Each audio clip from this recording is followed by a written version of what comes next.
People who live in a rural area out in the country. What will city folk never understand? I grew up in a tiny town in the south. One weekend, I was visiting from college and pulled up behind a guy on a horse waiting at the stoplight. I was like, wow, when did we get a stoplight? I'm also from a one stoplight town, except it breaks all the time, so they put up stop signs. Apparently we used to have 2 stoplights. The other was strung between 2 buildings. One of the buildings burned down, so they just put up stop signs. On phone to customer service. Again. Oh, sorry, we can't ship to PO boxes. I understand that, but unless you are shipping with FedEx or UPS, I physically cannot get mail at my house. It's a rural area. Why don't you just get mail at your house? Because I literally cannot. Traffic is almost never a thing. Waiting behind a tractor that's going 20 miles per hour. If he's a real lead-foot, totally is. And it always takes up 3/4 of the gravel road, so good luck passing him. Lose power in a storm? Better not flush the toilet. Your well pump is out too. Corollary. Filling the bathtub with water before a storm so that you'll have water if the power doesn't come back for a few days. I honestly didn't understand that this wasn't a thing in the city until recently. I thought losing electricity meant you lose running water. I live in a small city now, moved here recently, and thought I'd have to buy water fill the tub before it stormed. I spend half my time in the middle of nowhere, half my time in the middle of a giant city, so I feel like I've seen both sides. What city folk don't understand is, you go grocery shopping in town on Monday, or whatever day. After Monday, you've now got all the food you're going to have until next Monday. Wednesday night, you get a strong craving for Ben & Jerry's cinnamon bun ice cream. Well, you're not getting any, because it's a half-hour drive into town and the only grocery store there closed at 6 o'clock. Forget to buy an ingredient you needed for a meal? Well, now you're having that meal without that ingredient, or you're having something from out of the deep freeze. But the flip side of this inconvenience is, you can go an entire day without having to talk to or interact with anyone. Yes, there is no, I don't want to eat this, I'll just order a pizza. There is nowhere to just go grab something to eat, unless you want to drive 30 minutes you're cooking or having a sandwich. It's nothing for me to drive 4 hours one way to get to see a specialist if I am having a health issue. I usually make the trip in one day. 8 hours of driving to see the doctor for one 15-minute appointment. There is literally nothing between the small place where we live and the next largest city 4 hours away. We always tell people that are passing through to be sure to make sure your car is full of gas, use the bathroom, and get anything you might want to eat or drink now, because there is nowhere along the way to really stop and do that. My commute is currently an hour and a half, as it's the closest job I've found. I think city people would freak out to find out how few people actually lock the doors when they live out in the country. Growing up, we had 6 people living in the house and none of us even had a key to the house. We never locked the house. The excitement as a child of visiting an actual town. Our firefighters are volunteers. I grew up on a farm, and if there looked like there was smoke coming from a ways and none of your neighbors were burning off having a bonfire that you knew of, you got your truck with the rainwater tank on the back and headed in that direction until you found the fire, especially in fire danger season. I know it's only a mile away, but trust me, we really cannot walk there. Similarly, it's only a mile away, so it'll only take a minute or so to drive there, because I always assume 60 miles per hour in the country. A mile in the city can take 5 or even 10 minutes. Our police department has such an uneventful life. One New Year's Eve when I was little, the police on the job had nothing to do, so they stopped at our New Year's party. The officers were showing us kids the inside of a police car and were just casually talking to the adults. After about 10 minutes, they finally got a call to catch a runaway cow. Apparently some farmer's cow got out and didn't know where it went. The police searched for about an hour and never found it. That was the only situation of the entire night. That not having a vehicle can literally not be an option sometimes. For any real groceries I have to drive over a hill at least 10 miles. There is no public transportation or ride sharing.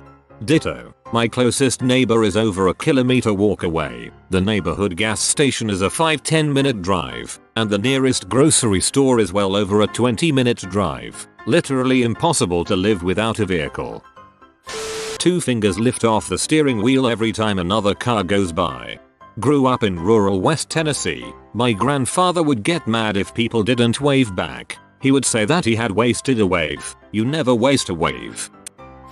Aside from everything mentioned, making good with your neighbor, I don't mean drinks every Saturday night, but everyone helps everyone because you will need it. Everything is 45 minutes 1.5 hours away, whether you need some starting fluid for an engine, or he needs some eggs to finish up that pea crust before guests come over, or just help with a little physical labor. Heck, without me asking, my neighbor drove his tractor down the road to clear my snowy driveway. I'm not some old lady. I'm a 30-year-old dude with the machinery to do it myself. I've lived in the city, and not only do people not know their neighbors, but when they do it's usually over passive-aggressive behavior and not letting little things go. Oh, Jesus frick, they planted begonias within 3 feet of the property line, which is against city ordinance. WHO cares. What's better, having those begonias 6 inches further back, or neighbors who don't hate you? Had a GF that was upset that I regularly let my neighbors use my hose to fill their drinking water before they got a well set up at their camp. They're my neighbors. I'm not going to make them continue to drink river water.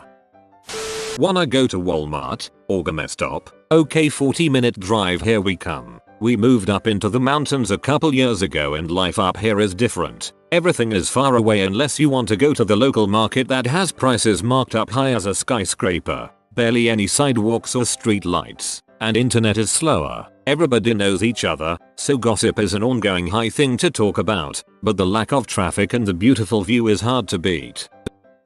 Silence is not the distant buzz of cars or airplanes overhead. Silence is when even the frogs or crickets aren't chirping, when all you can hear is the rustling of leaves as the midnight wind blows. No random conversations as a couple walk by your window. No bells or horns. My country living is in the middle of the forest on a lake. The only time you hear your neighbor is when they mow their lawn or it's the weekend and everyone is at the lake partying. Other than that, it's Mother Nature's finest choir. My favorite is when it's snowing and the snow absorbs nearly all the sound. It's unbelievable how quiet it can get. It stormed 2 days ago, so I have to use mobile data for this, because the Wi-Fi is still out. If you decide to send out a last-minute invitation, I require more than 10 measly minutes notice before the event of said invitation. The things I miss out on because I live 45 minutes away from anything. All my plans must be made a week in advance. If I plan to do yard work or something big, then I chose that day for a reason, usually weather. Bit of a pain adjusting to the improv people do in the city. Peace and quiet, able to see the stars at night. I'm not terribly far from a city, but rural enough to be away from light pollution. Most of the people around me leave lights off at night outside, so nothing really affects sky viewing at night. I have a grocery store, pizza places, bakery, gas station, and liquor store all close enough to be convenient, yet not too close for comfort. Having said that, I grew up in a major city metro area, and I don't miss it at all. I can't believe that I had to scroll down this far to see a post about the peace, quiet and stars. I don't mind living in the city, but sometimes I just like to go outside at about 4 AM if I'm awake, feel that nice refreshing coldness, hear the complete silence that you can hear for miles and just look at the stars and the countryside.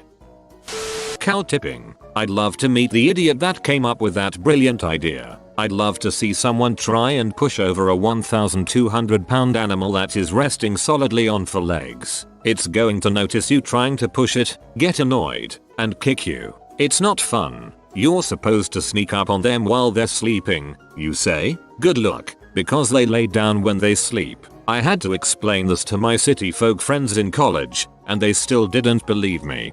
Pretty sure the idea was invented to troll city people. 11 PM is not an acceptable time to meet up for drinks. Sure it is, but it won't be at a bar, it'll be beers around a bonfire. That the clean fresh country scent is usually cow or pig crap. 10 miles isn't far away, it's a 10-15 minute drive. A gun can be owned the same way you own a shovel or rake. It's just another tool. Drinking water and sanitation are both handled on site and are your own responsibility to maintain. Internet connections suck. I live out in the country. I hear gunshots all the time. Something is always in season, or someone is trying to get a critter out of the yard. I don't really pay attention. The neighbor could be murdering his wife and I wouldn't think a thing if I heard shots from their house. Uber is not an option. Funny story about that. My buddy lives in the country on about 16 acres 40 miles or so from Indianapolis. He was at a bar in downtown Indy and got drunk. He found an Uber willing to drive him home for only $40. He tipped the guy an extra $20 plus took him for a ride on his ATV when they got to his house and burned one with him. Made a friend in the process. Gunshots. Men, it's a nice day out. Of course they are out shooting. If someone needs help, you help them. It doesn't matter if it's inconvenient or even if you like the person. You just help them because sure as crap you're going to need their help sometime. There is always that one cow from that one dude that always escapes to wander the roads at night. And it's 2 AM. Some cop or passing driver wakes you up, asking if that's your dumbass cow standing in the road. Then you have to call your nearest neighbor to call that one dude to get his freaking cow out of the freaking road again. When my great grandfather started getting dementia, he forgot that he did indeed have a massive cattle farm with a lot of cows. Instead of the one freaking cow, it was hundreds of freaking cows just running down the road. Luckily this made them easy to spot and round up. If there is a full moon, you can go outside and you can read a book because it's so bright. I really feel sorry for people in big cities who've never really seen a night sky. Everyone owns a gun and there's nothing weird or crazy about it. Full moon after a fresh snowfall was always my favorite. We'd take ATV rides with the headlights off.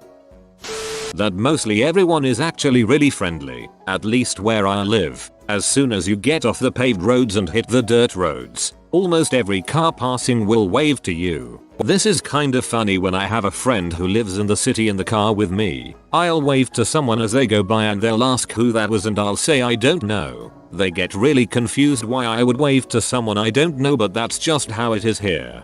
Definitely, if it's someone you know you actually wave. If it's someone you don't, you give them that two-figure hey gesture over the steering wheel. Random gunfire leads to a neighbor's barbecue, not a funeral. It can be hard to even find a part-time job that isn't an hour plus away. Freaking Canada geese, man. Oh my god. We see those sons of B in the city, too. You have been visited by the doggo Yoda. Comment master so that strength always accompanies you. If you are new to the channel, you can subscribe. I publish new videos every day. Until then, check another video, or don't. Either way, have a great day you magnificent people.